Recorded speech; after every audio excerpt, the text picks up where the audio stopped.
Well, good morning, everybody.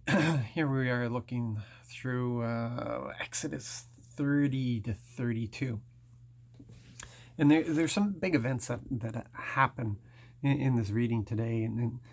And as we read through this every year, these events probably overshadow some of the smaller details that we may find. But yet, every detail is significant and should be considered. Excuse me. And I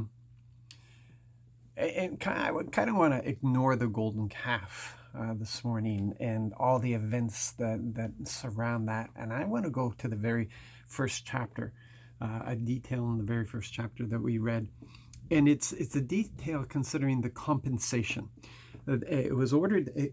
We always say that a census was not permitted. But when the Lord did allow for a census, each person would have to pay a half shekel as compensation for their life. It's a tax, if you want to consider that, or a Thanksgiving offering for their life. It's because they weren't supposed to count their numbers, but there were occasions when the Lord allowed it. But because they weren't supposed to do it, the half shekel was really to cover their life, so there wouldn't be any consequences for the counting. But I want you to consider that what was stated here, it didn't matter whether they were rich or whether they were poor. Each person would pay a half shekel. Now, for me, this speaks volumes, lots of volumes. Hopefully, it's touching you in a way as well, where we understand that. Okay, let me put it this way: in our society, we have a value system for people, and we value certain people as being more important than other people. You call it right or wrong, doesn't matter. It's what exists, and there's no sense ignoring it. We consider anybody who contributes to society as having value. Now, how they contribute to society, I guess will show the priorities of society. I always find it very odd that sports figures get paid so much more than doctors and farmers. I mean, where would we be without doctors and farmers? A bit of joy of life would disappear from people if sports just vanished. But we would still be able to live in a good quality of life as long as we have our doctors and farmers, right? The doctors disappear, we're in trouble. The farmers disappear, we're dead.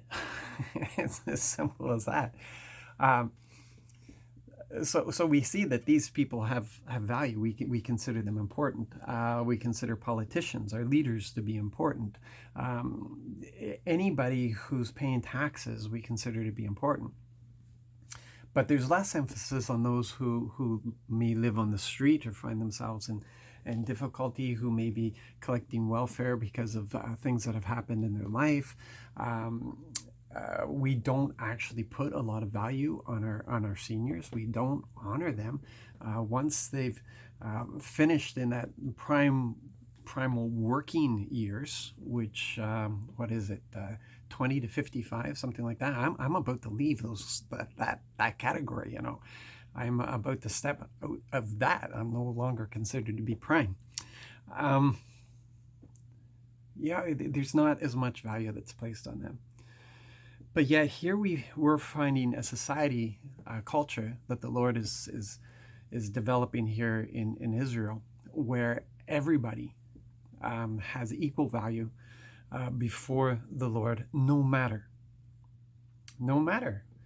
what they contribute to society, no matter what their station is in life. Before Him, they have equal value. They each pay half a shekel. In the New Testament, we're told that in the Lord, there's no male or female or Greek or Jew or we're all the children of God before Him. We all have equal value before Him, and the kingdom system is supposed to be built on an honor system that honors people for being people. We honor each other as brothers and sisters, not because of what I honor you, not because of what you contribute to me. I honor you because you are you, and you are the object of my Father's love. And we honor those who aren't even, let's just call them pre-Christian, shall we? Who are not with Christ. We honor them because Christ died for them, and that's enough. That relationship is enough so that we honor them.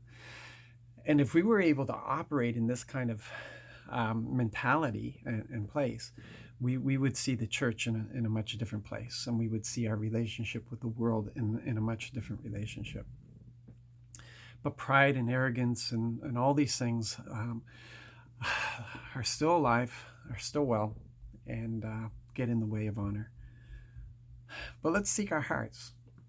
Will we? Let's just seek our hearts. Let's, you and me, let us seek our hearts, and let it start with us.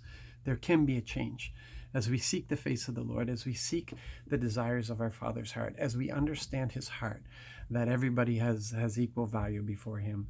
Then we would start treating everybody with equal value and honor them no matter what. So you guys be blessed, be encouraged, and be engaged with people. Love you all.